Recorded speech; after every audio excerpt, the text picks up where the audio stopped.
So hi guys, welcome back to my to videos. तो इस video में दोस्तों डिस्कस करने वाले हैं यहाँ पर कुछ इंपॉर्टेंट कंपनीज को और उनसे रिलेटेड कुछ इंपॉर्टेंट अपडेट्स हैं जिसकी बात करेंगे इस वीडियो में। तो चलिए दोस्तों वीडियो की शुरुआत करते हैं। सबसे पहले कंपनी की बात करते हैं। पहली कंपनी का नाम है दोस्तों MCX यानी कि multi commodity exchange of India limited. But इसको डिस्कस करने से पहले दोस्तों अगर आपने अभी तक चैनल को सब्सक्राइब नहीं किया है तो चैनल को सब्सक्राइब करके बेल आइकन को प्रेस कर लो और सेबी रजिस्टर्ड रिसर्च एनालिस्ट के टेलीग्राम चैनल को भी ज्वाइन कर लो, जिसका लिंक आपको डिस्क्रिप्शन में देखने को मिल जाएगा। और एक डिस्क्लेमर भी है, जो भी कंपनी से रिलेटेड न्यूज़ एंड अपडेट्स हम लोग कवर करेंगे वो सारी न्यूज़ एंड अपडेट्स सिर्फ और सिर्फ एजुकेशन पर्पस के लिए है, सीखने के लिए है। तो इसको किसी भी तरह का इन्वेस्टमेंट एडवाइस मत समझना, आप खुद से रिसर्च और एनालिसिस भी कर सकते हैं।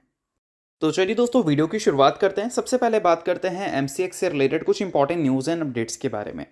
सो दोस्तों अगर हम MCX की बात करें तो आज के दिन ये कंपनी आपको काफ़ी ज़्यादा फोकस में देखने को मिल रही थी। फोकस में रहने का सबसे बड़ा रीज़न है कंपनी का वीक परफॉर्मेंस। कंपनी में आज के दिन वंस अगेन एक ह्यूज क्रैश हमें विटनेस करने को मिला है। और ऐसा नहीं कि रिसेंट टाइम में इस कंपनी में एक शॉकिंग क्रैश आज के दिन हमें देखने को मिली है। अगर देखोगे कंपनी के पिछले कुछ ट्रेडिंग सेशन को, तो उसमें एक ट्रेडिंग सेशन देखने को मिलेगा जिसमें MCX करीब आपको 15% तक क्रैश होती हुई नजर आई थी। क्यों? क्योंकि गोल्ड की अगर हम बात करें, गोल्ड का प्राइस और सिल्वर का प्राइस हमें गिरता हुआ दिखा था। अब देखो दोस्तों, MCX जो है वो कॉमोडिटी में सबसे बड़ा मार्केट शेयर ले रखी है। मार्केट शेयर का नंबर है 95-96%। यानी कि अगर मान लो 100 ट्रेड्स हो रहे हैं तो उसमें से 95 से 96 ट्रेड्स हमें MCX में ही देखने को मिलता है। और कॉमोडिटी अगर मार्केट की बात करें तो वहाँ पर गोल्ड और सिल्वर की जो बूम हमें देखने को मिली है, उस वजह से MCX ने पिछले एक साल में काफ़ी मोटा पैसा कमाया है। जहाँ पर कंपनी का रेवेन्यू ग्रोथ CAGR अगर पिछले 5 साल का देखोगे तो वो आपको 25-23% देखने को मिलेगा। बट वही पिछले एक साल की बात करें तो रेवेन्यू 70% से ग्रो किया है और प्रॉफिट 83% से ग्रो किया है। तो कंपनी में जिसमें अच्छे नंबर्स आपको देखने को मिलते हैं, अगर मार्केट ऐसा एंटिसिपेट लेकर चल रही है कि आगे चलकर कंपनी के नंबर्स उस पेस पे में भी ग्रो करते हुए देखने को ना मिले, तो उस केस में आपको ऐसी ऐसी करेक्शंस देखने को मिलती है। ये करेक्शंस क्यों देखने को मिला था 15% वाला? क्योंकि गोल्ड और सिल्वर एक सिंगल ट्रेडिंग सेशन में लोअर सर्किट हिट किया था। और आज के दिन हमें क्यों करेक्शन देखने को मिला है? क्योंकि वंस अगेन गोल्ड की प्राइस की अगर हम बात करें तो वो हमें गिरता हुआ देखने को मिला है करीब 1% से। और गोल्ड ही नहीं, अगर हम बात करें सिल्वर की, तो सिल्वर का प्राइस भी आपको लास्ट ट्रेडिंग सेशन गिरता हुआ ही देखने को मिला था। और MCX का जो मेन टर्नओवर है उसका मैक्सिमम हिस्सा गोल्ड और सिल्वर के ट्रेड से ही जनरेट हो रहा है। और इसी कारण जब भी गोल्ड और सिल्वर गिरता है तो MCX की परफॉर्मेंस वीक हो जाती है, और जब इसकी परफॉर्मेंस अच्छी रहती है तो MCX भी आपको उस दिन दौड़ती हुई नजर आती है। तो आई होप आपको गिरावट का रीज़न कंप्लीट समझ आ गया होगा। तो अब दोस्तों वीडियो में आगे बढ़ने से पहले बात कर लेते हैं एक सेबी रजिस्टर्ड टेलीग्राम चैनल के बारे में जिसका नाम है ट्रेडर पाजी। इनका रजिस्ट्रेशन नंबर आप यहाँ पर नोट कर सकते हैं। 8 साल से भी ज़्यादा का एक्सपीरियंस है इनको ऑप्शन एंड स्विंग ट्रेडिंग में। और इनके टेलीग्राम पे चैनल, इसके अलावा दोस्तों मार्केट समरी से रिलेटेड कंप्लीट डिटेल्स आपको यहाँ पर अपडेटेड देखने को मिलती है। उसके अलावा मार्केट के जो इंपॉर्टेंट लेवल्स हैं वो सारी चीज़ें भी आप यहाँ पर चेकआउट कर सकते हैं।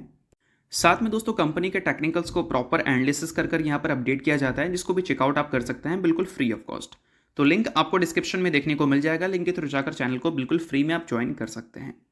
तो चलिए दोस्तों बात करते हैं अगली कंपनी के बारे में। सो अगली कंपनी का नाम है kinase technology India limited. Kinase technology की दोस्तों अगर हम बात करें तो आज के दिन ये कंपनी काफ़ी ज़्यादा फोकस में थी, क्योंकि कंपनी का परफॉर्मेंस हमें काफ़ी ज़्यादा अच्छा देखने को मिल रहा था। तेज़ी आज के दिन हमें 4 से 5% की देखने को मिली थी, बट एक टाइम पे कंपनी में आपको 6% तक की तेज़ी भी देखने को मिला था। अब ये तेज़ी के मेन रीज़न की बात करें तो पिछले कुछ टाइम में अगर देखोगे तो काइनेस टेक्नोलॉजी चर्चे में क्यों रही है? क्योंकि इस कंपनी में गिरावट बहुत ज़्यादा हमें देखने को मिला है। और कोई कंपनी में अगर मान लो वन साइडेड तेज़ी देखने को मिलती है तो एक ऐसा टाइम फ्रेम आता है जहाँ पर कंपनी में करेक्शंस होती हैं। MCX की ही एग्जांपल ले लो। अगर पिछले एक साल का ट्रैक रिकॉर्ड देखोगे तो गोल्ड और सिल्वर की वजह से इस कंपनी ने काफ़ी अच्छा रिटर्न दिया। और अभी क्या है कि कंपनी में बीच बीच में प्रॉफिट बुकिंग आपको देखने को मिल रही है। और वही अगर MCX के अलावा काइनेस की बात करें तो ये कंपनी पिछले 6 महीने में 50% से ज़्यादा गिरती हुई देखने को मिली थी, और वो भी वन साइडेड। और इसी कारण बीच बीच में कंपनी में तेज़ी देखने को मिलती है, और ये तेज़ी पिछले 4 ट्रेडिंग सेशन में लगातार हमें देखने को मिला है, जो कि काफ़ी अच्छी बात है उनके लिए जो काइनेस टेक्नोलॉजी के इन्वेस्टर हैं। बाकी अगर हम बात करें इस कंपनी के अर्निंग्स के बारे में दोस्तों, तो अर्निंग्स को लेकर कंपनी के CFO ने कुछ गाइडेंस दिया है। पहले तो कंपनी ने बताया था कि 2026 के फाइनेंशियल ईयर में हम 4400 करोड़ का रेवेन्यू रिपोर्ट करेंगे। अब कंपनी ने उसको कट कर 4100 करोड़ कर दिया है।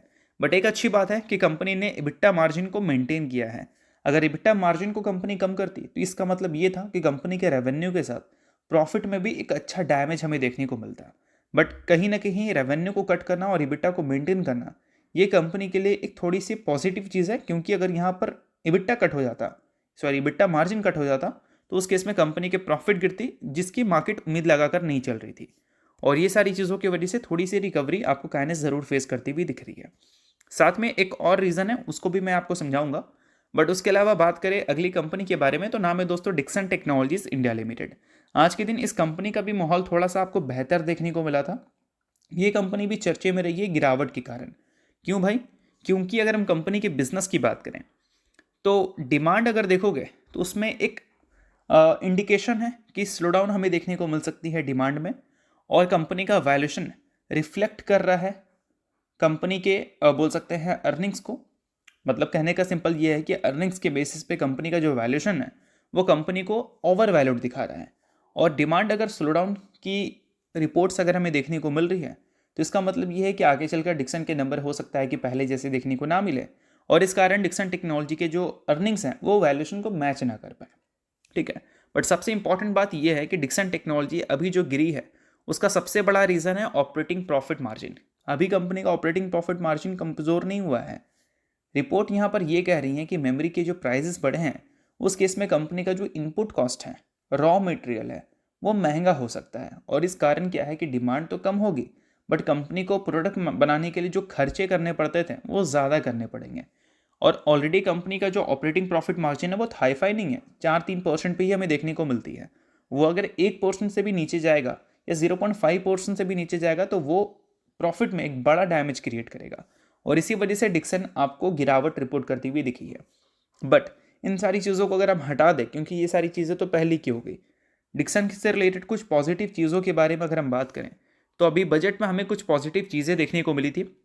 काफ़ी अच्छी थी, क्योंकि गवर्नमेंट ने बताया था कि वो सपोर्ट कर रहे हैं ऑर्डर इनफ्लो को उन कंपनीज के लिए जो कंपनीज एक्सपोर्ट करना चाहती है। और इसके लिए गवर्नमेंट ने एलोकेशन दिया था 40,000 करोड़ का, और ये हायर एलोकेशन था अगर हम बात करें ईएमएस फील्ड की तो। और इस न्यूज़ की वजह से काइनेंस, एम्बर इंटरप्राइजेस, डिक्सन, ये सारी कंपनीज आपको काफ़ी ज़्यादा खुश होती हुई दिखी थी। तो बेशक ये सारी चीज़ें काफ़ी अच्छी है डिक्सन के पॉइंट ऑफ व्यू से। और दोस्तों अगर आपने अभी तक सेबी रजिस्टर्ड रिसर्च एनालिस्ट के टेलीग्राम चैनल को ज्वाइन नहीं किया है तो लिंक डिस्क्रिप्शन में है। लिंक के थ्रू जाकर चैनल को बिल्कुल फ्री में ज्वाइन कर सकते हैं। वहाँ पर डिक्सन के टेक्निकल्स को भी आप चेकआउट कर सकते हैं कि डिक्सन में इतनी ज़्यादा जो अप्स एंड डाउन देखने को मिल रही है, वो अप्स एंड डाउन के बाद डिक्सन टेक्नोलॉजी का आगे मूव हमें कैसा देखने को मिल सकता है। तो लिंक डिस्क्रिप्शन में है, लिंक के थ्रू जाकर आप फ्री में चैनल को ज्वाइन भी कर सकते हैं। अब इसके अलावा दोस्तों बात करते हैं अगली कंपनी के बारे में। अगली कंपनी का नाम है एंजल वन लिमिटेड। हाल ही में एंजल वन ने अपने Q3 के अर्निंग्स को रिपोर्ट किया था। अर्निंग्स के साथ कंपनी ने 23 रुपये का इंटरम डिविडेंड देने का भी अनाउंसमेंट किया था, और साथ में 1:10 के रेशो में स्टॉक स्प्लिट की भी अनाउंसमेंट की थी। अगर आप इस कंपनी के शेयर होल्डर हैं तो डिविडेंड तो आपको मिलेगा, बट उसके साथ एक के बदले कंपनी 10 इक्विटी शेयर भी आपको देती हुई नजर आएगी। अगर आप एंजल वन के इन्वेस्टर हैं तो बेशक इस न्यूज़ को आप नोट कर सकते हैं। इन्वेस्टर नहीं है, आप इग्नोर कर सकते हैं। न्यूज़ थी इस वजह से मैंने बता दिया, बाकी ये किसी भी तरह का रिकमेंडेशन नहीं है। तो होप करता हूँ ये वीडियो आपको अच्छा लगा होगा। लाइक कीजिए, पहली बार सब्सक्राइब कीजिए। वीडियो के लिए बहुत बहुत शुक्रिया।